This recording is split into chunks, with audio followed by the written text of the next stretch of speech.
My name is Doris, and I've been married to Brian for 4 years. I work as a chef at a local restaurant, a job I adore. Cooking has been my passion since I was a child, and I dream of one day becoming a renowned chef. Brian, on the other hand, works as a sales manager at a small firm. Life together is fulfilling for the most part, though not without its struggles.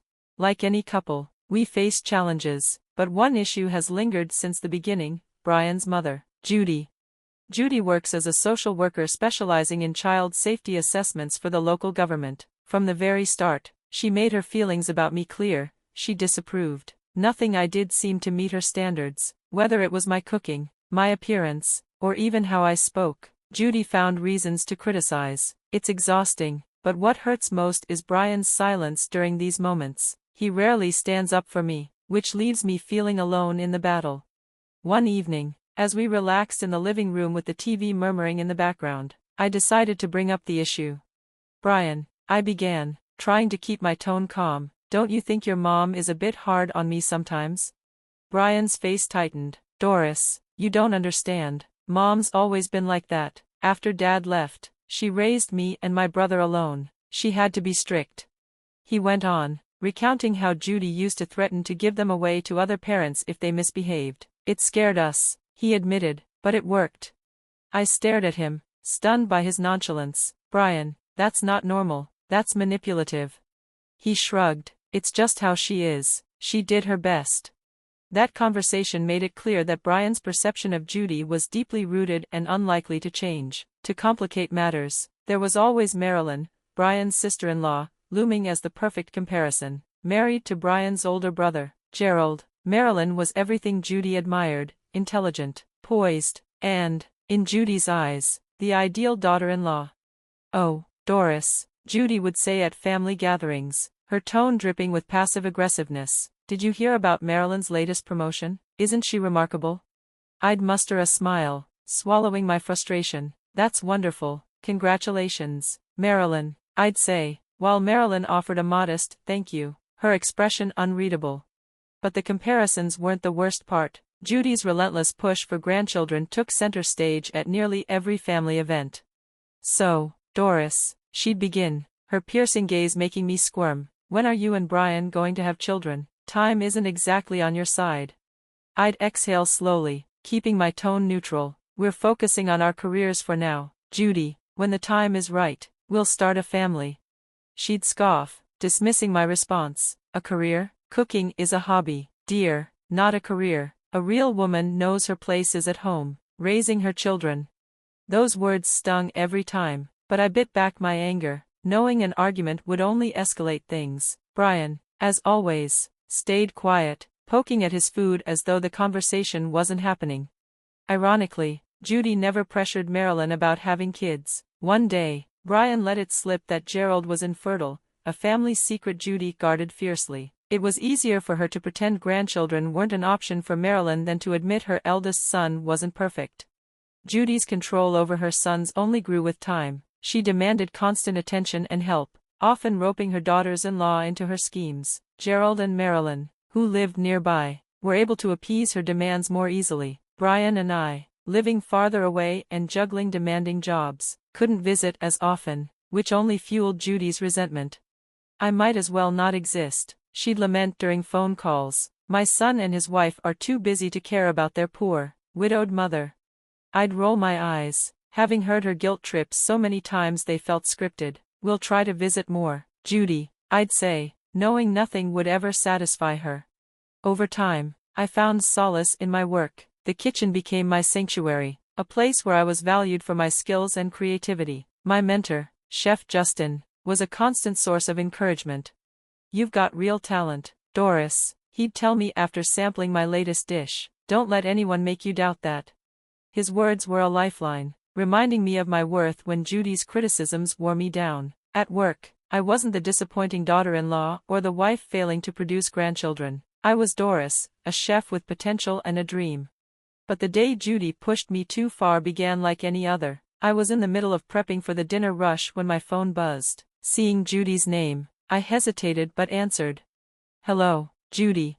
Her voice was sharp, as usual. "Doris, I need you to come pick me up from the mall. Marilyn and I have too many bags to take a taxi.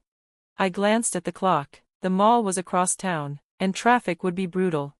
Judy, I'm at work, I can't just leave. She cut me off, her tone dripping with guilt. Oh, I see, your job is more important than family. Fine, I suppose I'll just strain my back carrying all these bags myself. I closed my eyes, taking a long, steadying breath. Fine, Judy, I'll be there as soon as I can.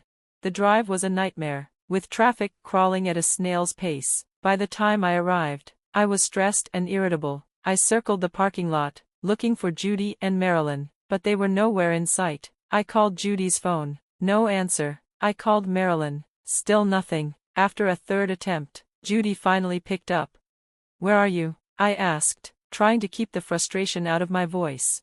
"Oh, Doris," she said, her tone sickeningly sweet. "We got tired of waiting and took a taxi home." "I thought Marilyn had texted you," Judy said curtly, cutting me off before I could even respond. Then, without waiting for a reply, she hung up.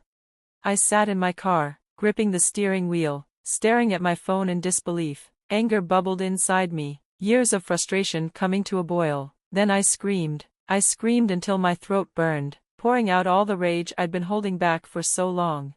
When I finally got home, Brian was already there. The anger I thought I'd burned out reignited the moment I walked through the door. "Your mother," I started, my voice tight with emotion. Brian cut me off, raising his hands. "I know, Mom already told me what happened. Why didn't you get there faster? She had to take a taxi because of you." I froze, stunned by his audacity. "Are you serious? I left work early, spent over an hour stuck in traffic, and now you're saying it's my fault?" He shrugged, the gesture infuriatingly casual. "You know how Mom is about waiting. You should have planned better." I stared at him, my disbelief slowly morphing into bitter resignation. There was no point in arguing. Brian had made his priorities clear, and I wasn't one of them. The following weeks were a haze of work and tense silences. Brian and I drifted further apart, the gap between us growing with every unspoken word. Then, one evening, my phone buzzed while I was closing up the kitchen. Judy's name lit up the screen. Against my better judgment, I answered. "Hello, Judy." "Doris, dear," she began, her voice syrupy sweet, an unmistakable sign of trouble. "I need a favor. Tomorrow is Marilyn's birthday, and I'm hosting a small party. I need you to arrange food from your restaurant, only the best dishes, of course, for 9 people. I blinked, incredulous. "Judy, that's going to be very expensive. I can't just." "Oh, don't be so stingy," she interrupted, her tone turning sharp. "It's for family. Consider it your gift to Marilyn." My grip on the phone tightened. "You want me to pay for an entire gourmet meal for 9 people? Judy, I can't afford that." She clicked her tongue in disapproval. "Well, if money's an issue, you could always cook the meal yourself. After all, you are a chef, isn't that what real chefs do?"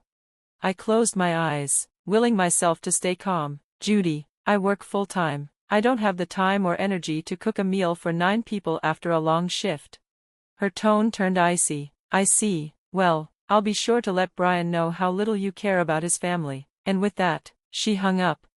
I stood there, phone still in hand, my emotions teetering between fury and despair. When I got home, Brian was waiting, his expression dark. "Mom called," he said, his voice low. "Why are you being so difficult about Marilyn's birthday? Mom's right, you don't care about anyone but yourself."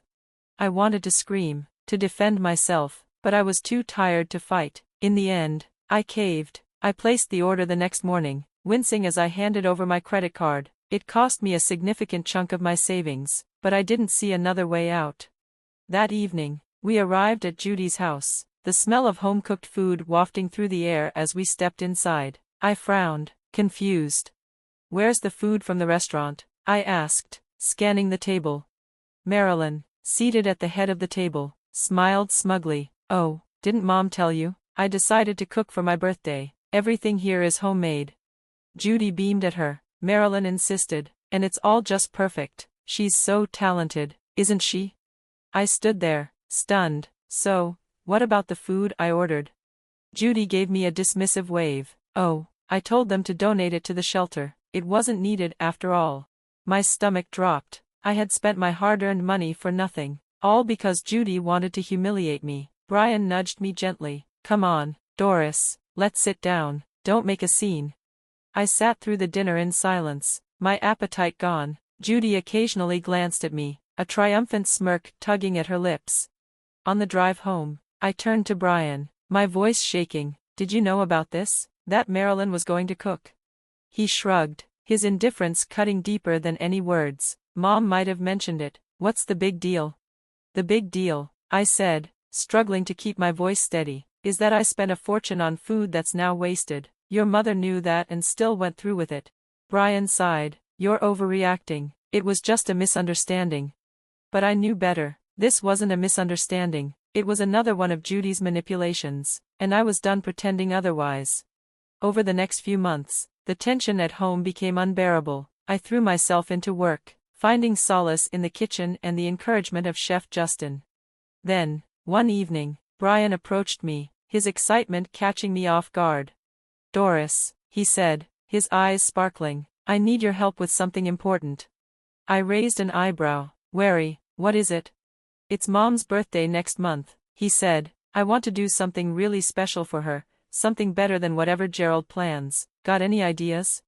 For a moment, I considered brushing him off, but then, an idea sparked. There's an event happening at the restaurant that night, I said. They're filming an episode of that cooking show your mom loves. We could book a table, maybe even get her a chance to meet the presenter. Brian's face lit up. That's perfect, she'd love that. For once, I felt a glimmer of hope. Maybe this could be a turning point, not just for Judy, but for Brian and me too. We just wanted a peaceful celebration for Mom's birthday without any drama, Brian explained, his tone exasperated. Judy chimed in, her voice dripping with sarcasm. Oh, Doris, didn't Brian tell you? We thought a small family gathering would be best, just the essential people. Her words struck me like a slap, my cheeks flushing with humiliation. The cameraman in the corner continued filming, unfazed by the tension.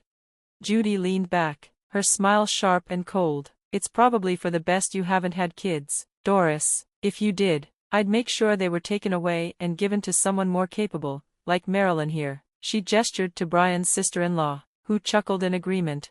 Laughter rippled through the room, casual and cruel. The air around me thickened as I stood frozen, their mockery cutting deeper than I thought possible. Finally, I whispered, I'm not hungry, and turned to leave. Behind me, the room erupted into laughter again, the sound chasing me out of the restaurant. A shocking revelation. Back home, the night's events replayed on an endless loop in my mind. In a daze, I began packing a suitcase, the only clear thought in my head being, I can't do this anymore. Before I zipped it shut, my phone buzzed. It was Frank, the restaurant manager. Doris, you should check the cooking show's social media page, he said, his voice urgent. Dread churned in my stomach as I opened my laptop. What I saw left me speechless. There, on the show's official page, was a video of Judy, not the polished, composed Judy the world knew, but a venomous, vindictive one. The footage captured her bragging about abusing her position to separate families unjustly. Her cruel remarks about me and others played clearly for the world to hear. The video had gone viral, accumulating hundreds of thousands of views. The comments were a firestorm of outrage. This woman needs to be fired immediately. What a monster, poor Doris. How could anyone so toxic be allowed to work with children? Before I realized it, I was in my car, speeding back to the restaurant. A reckoning. Bursting through the doors, I spotted Judy holding court with the show's host, her laughter filling the room. Her smile faltered when she saw me. Why are you here? She snapped. Haven't you embarrassed yourself enough? Wordlessly, I held up my phone, the incriminating video playing on full volume. Watching her face drain of color was oddly satisfying. What is this? She stammered, turning to the host. You need to take this down immediately. I'll sue. The host chuckled, unbothered. You could try, Judy, but it's already been shared thousands of times. Congratulations on your newfound fame. Judy's composure shattered. She began smashing plates, her shrill voice echoing through the room. I'll ruin all of you, you hear me? The host calmly gestured to a cameraman. We're still live, Judy, your tantrum is broadcasting nationwide. Judy froze, her face twisted in horror. Around her, The other guests sat in stunned silence, wishing they could disappear. Frank stepped forward, his expression firm. I'm going to have to ask you all to leave, or I'll call the police. As Judy and her entourage slunk away, the host turned to me with a kind smile. Doris, isn't it? Would you like to share your story on camera? I think viewers would appreciate hearing your side. I hesitated, then nodded. This was my chance to reclaim my voice. The aftermath. The fallout from Judy's public disgrace was swift. She was fired, her reputation in tatters. Years of manipulation and cruelty had finally caught up with her. As for me, I filed for divorce the very next day. When Brian came to plead for forgiveness, his tears and apologies rang hollow. It's too late, Brian, I told him firmly. You had years to stand by me, but you never did. I deserve better. The divorce was finalized quickly, and with it, the weight of a toxic marriage lifted from my shoulders. A new beginning. Not long after, Chef Justin approached me with an offer, head chef at a new downtown location. The opportunity felt like a fresh start, one I eagerly embraced. Soon, life took an unexpected turn. Television producers reached out. Intrigued by my story, I began appearing on cooking shows, first to share recipes, then to speak about self-respect and resilience. Inspired by the positive response, I started a YouTube channel combining culinary lessons with life advice. The comments section became a haven for those seeking encouragement, many sharing how my journey gave them strength to face their own challenges. One day, my agent called with news that left me speechless, an offer to host my own TV show. The concept was simple but powerful, cooking with a side of empowerment. Reflections. As for Judy, she faded into obscurity, her once formidable grip on her family and career gone. Brian and Marilyn distanced themselves from her, the cracks in their loyalty widening in her absence. When people ask if I regret my experiences, my answer is always the same: no. Those hardships shaped me, taught me to stand tall and demand better. Now, when I look in the mirror, I see a woman who reclaimed her life and built it on her own terms, a woman who turned her pain into power.